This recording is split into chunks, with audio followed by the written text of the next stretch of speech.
My name is Jennifer Miller. I've been married for 10 years, tirelessly working for my family's sake.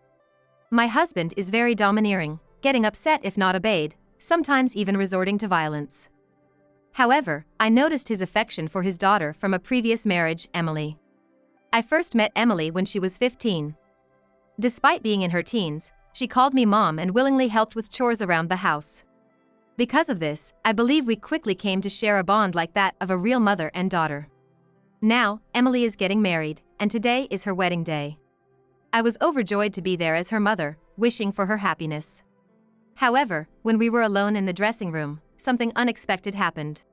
Mom. What's wrong? You don't need to be so nervous. You're not my real mom, you don't have to. So please, don't attend the ceremony. What? I couldn't believe what I was hearing. Emily was trembling, her head bowed. What did you just say? Don't attend the ceremony, it's embarrassing. I could hear the quiver in her voice. Why would you say that? I'm sorry, his family is wealthy. A poor person like mom. She couldn't finish her sentence and fell silent. I see. Okay, if that's what you want. I won't attend. I'll just pray for your happiness from here. Tears filled Emily's eyes as she looked at me, then she left the room, unable to stay any longer. The once joyous atmosphere of the dressing room was now as cold as ice, with only the chill of rejection lingering. Why? Why would she say that?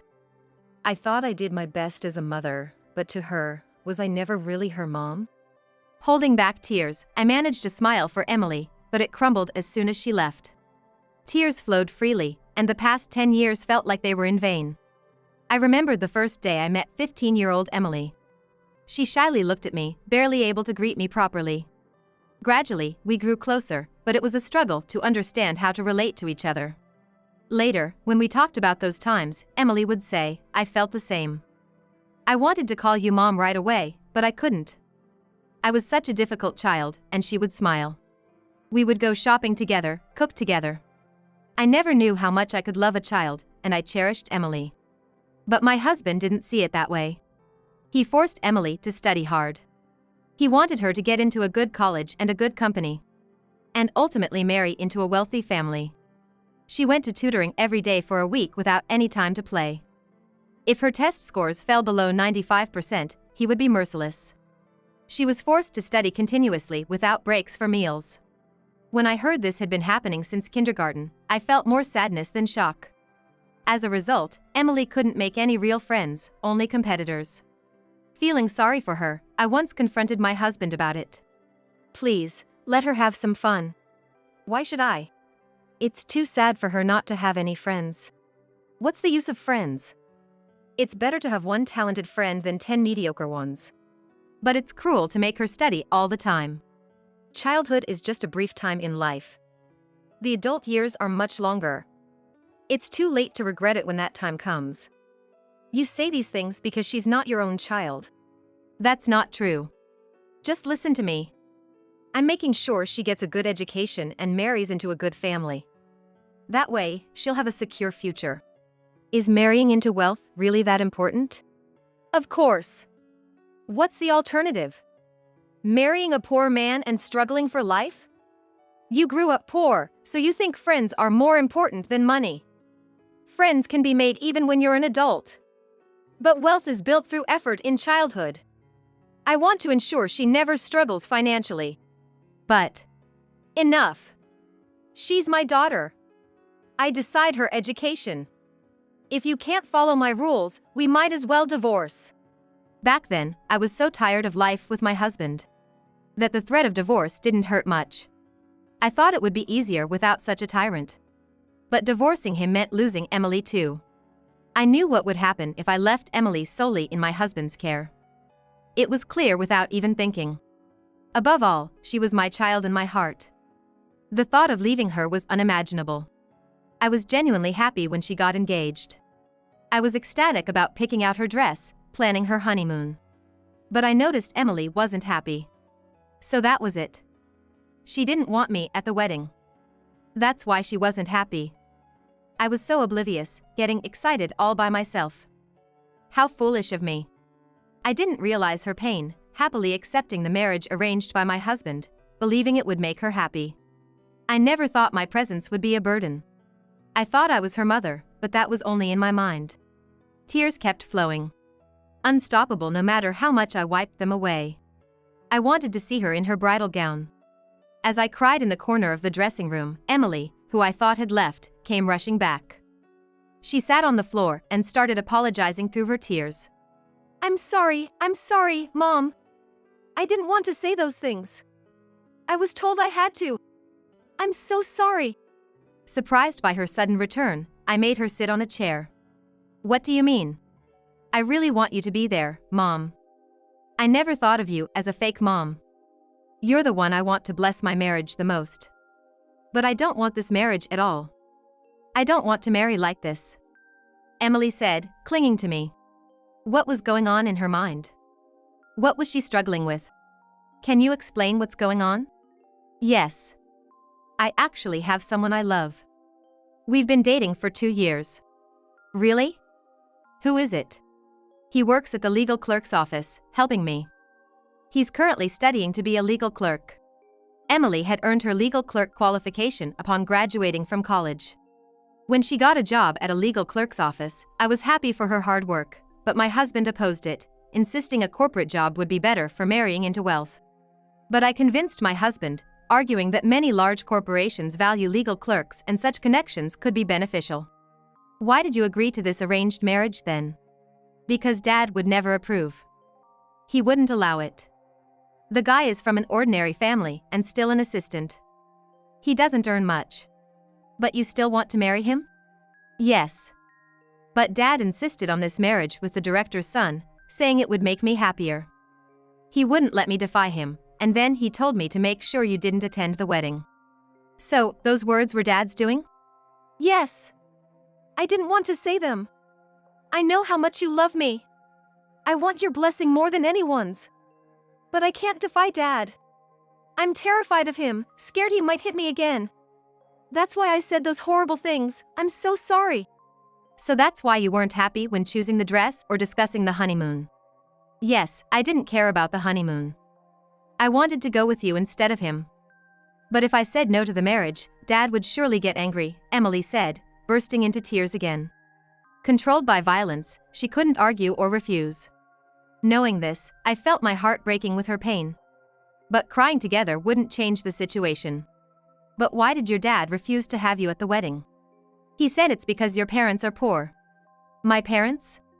Yes, he mentioned their debt and their rundown house. Well, it is a bit rundown. My parents were never wealthy. With many children, life was tough. We were close as a family, but they had to borrow money to get by. Once we kids grew up and started earning, things improved to an average level, but there was never enough to repair the house. My husband despised my family home and never visited after we got married. When I visited my parents, I had to do it secretly in a day trip, keeping it from both my husband and Emily. But I love your side of the family, Mom. I remember when I first brought them a gift, bought with my own allowance. It was something cheap, but they were so happy. That gift is still displayed at their house, dust-free. They cherish it. They're warm people. Yet Dad despises them because they're poor. I see. I didn't know that. So, it's for that reason.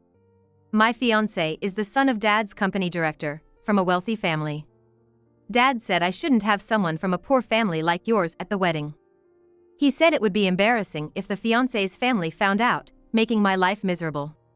That's terrible. I don't think that way. I find it embarrassing that Dad thinks like that. Thank you. I understand now, Emily. You don't want this marriage, do you? No, I don't. But it feels inevitable. I understand.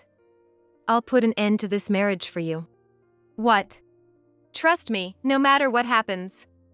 I won't let you be unhappy. You have to marry the person you love to be truly happy. Okay. Emily looked at me intently and said she trusted me. With that, I knew I had to act. I left the dressing room, determined. As the reception began, I sat next to my husband, which immediately soured his mood. Why are you here? I'm Emily's mother. It's natural for me to be here. Your attendance brings shame. On the contrary, it's odd for a mother to miss her daughter's important wedding. She's my daughter. Yes, she's your daughter, but blood isn't everything. For the past 10 years, I've been her mother. You have no right to complain. Didn't Emily tell you not to come? Yes, she did. Crying, she asked me not to attend. Why do you think she cried? She must have hated it that much.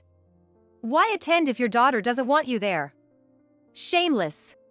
Say what you will. You're supposed to listen to me, like always. Well, the me from 30 minutes ago would have listened. But not anymore. I won't listen to you anymore. What? Keep your voice down. It's unseemly. The other parents might wonder what's wrong. Isn't this marriage supposed to be a step up for us? Humph. Just wait till we get home. You've disobeyed me. Be prepared. My husband threatened me. Normally, I would have succumbed to his intimidation. But as a mother, I needed to be strong, regardless of my vulnerability as a woman. Despite his displeasure, the reception proceeded smoothly. Midway through, the host called my name. Why are you being called? This was my doing. Normally, it would be my husband's turn to give a congratulatory speech, but I had requested to be the one to speak. The groom's parents looked puzzled by this unusual arrangement. However, I confidently walked to the microphone, smiled, and nodded at the high table. Emily nodded back. And then, I began my speech to offer congratulations to the bride and groom.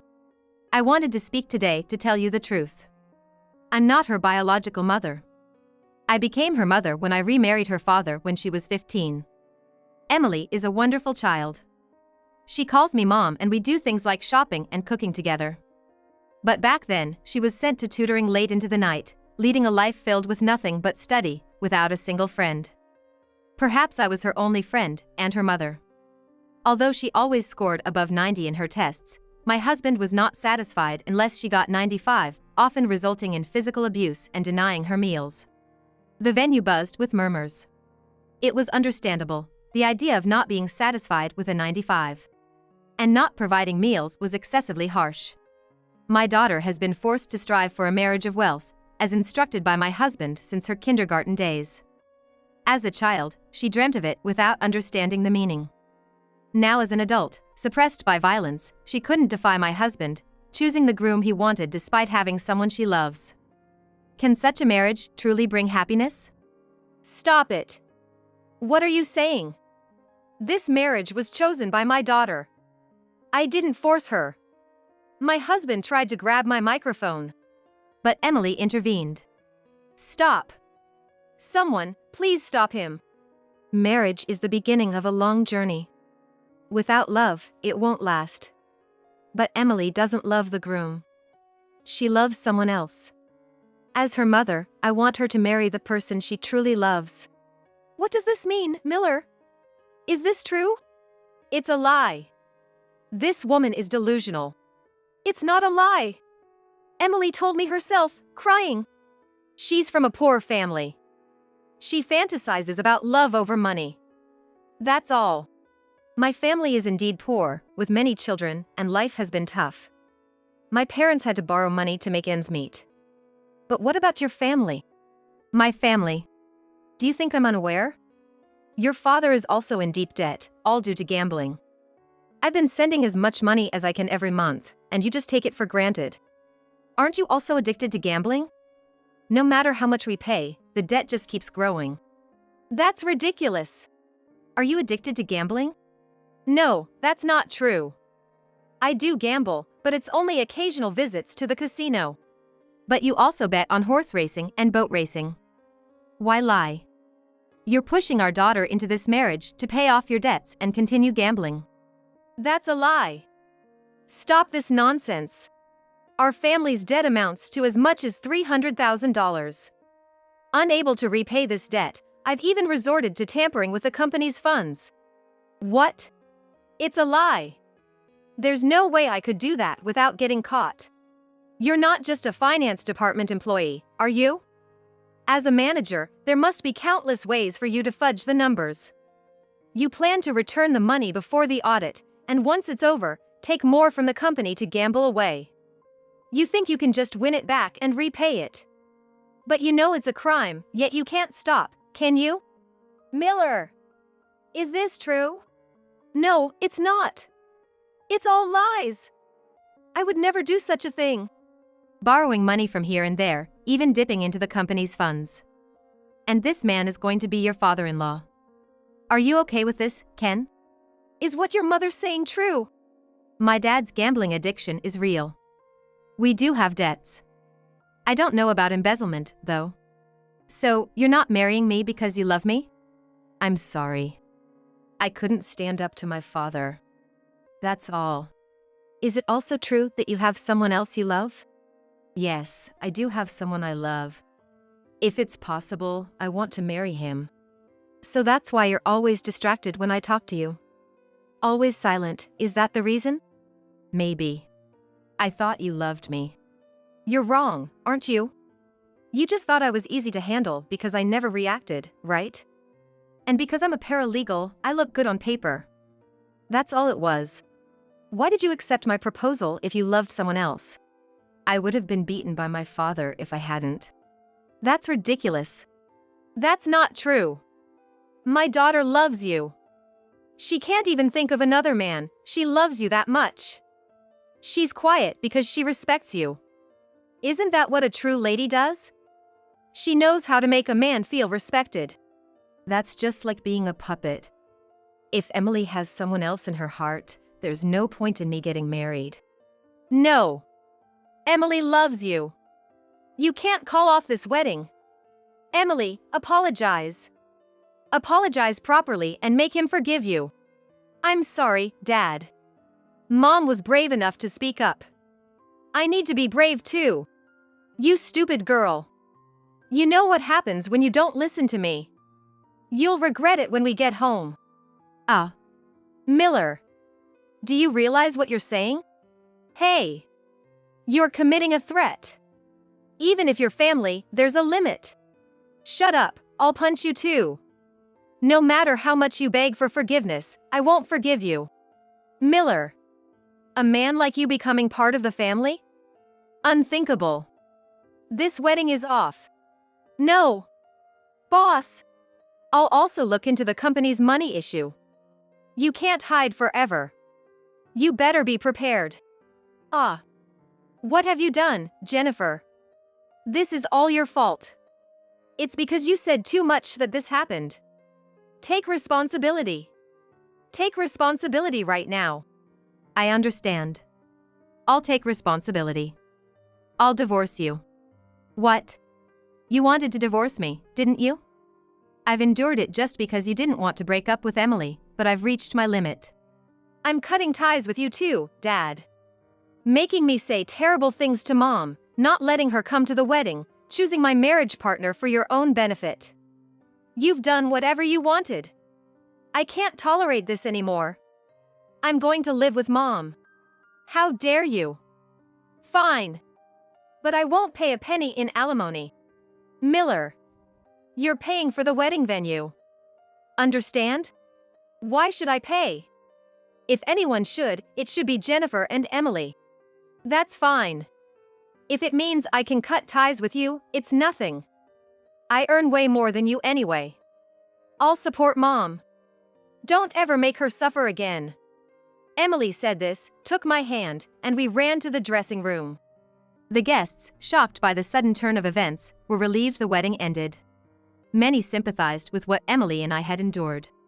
Back in the dressing room, Emily and I looked at each other and smiled. Mom, that was amazing. I never thought you'd make such a speech. Yes, I even surprised myself with how bold I was. But now we can't go back home. I don't have much stuff, so that's fine, but finding a place to live is the problem. Don't worry, I have a room that was meant for my new house. Let's stay there for a while and find a new place. But I don't have any money. I don't want to be a burden to you, Emily. I'm a paralegal. I earn a decent salary, so there's no need to worry. While we were laughing, there was a knock at the door. A refreshing-looking young man entered. Tom. Who's this? The person I said I love. Oh, I see. Should I leave then? No, could you please stay and listen to his story? Sure. I'm Tom Young. I'd like to date your daughter with the intention of marrying her. Ah, I see. Sure, go ahead. Thank you. But I must tell you, I'm not a paralegal yet. Is that okay? If you're willing to work hard from now on, that's fine. It's not like she's marrying a job. If you two are truly happy, that's what matters most to me. Thank you. I'm relieved. I never expected things to turn out like this. I thought I had to give up on Emily. I'm happy too. Finally, you can move forward with someone you truly love. Mom, are you sure I'm not bothering you? Just then, the door burst open, and my husband came in. Jennifer! What are you going to do about this? You! And who are you? I am. My boyfriend. You! The one who seduced my daughter. Don't say such cruel things. He's my fiancé.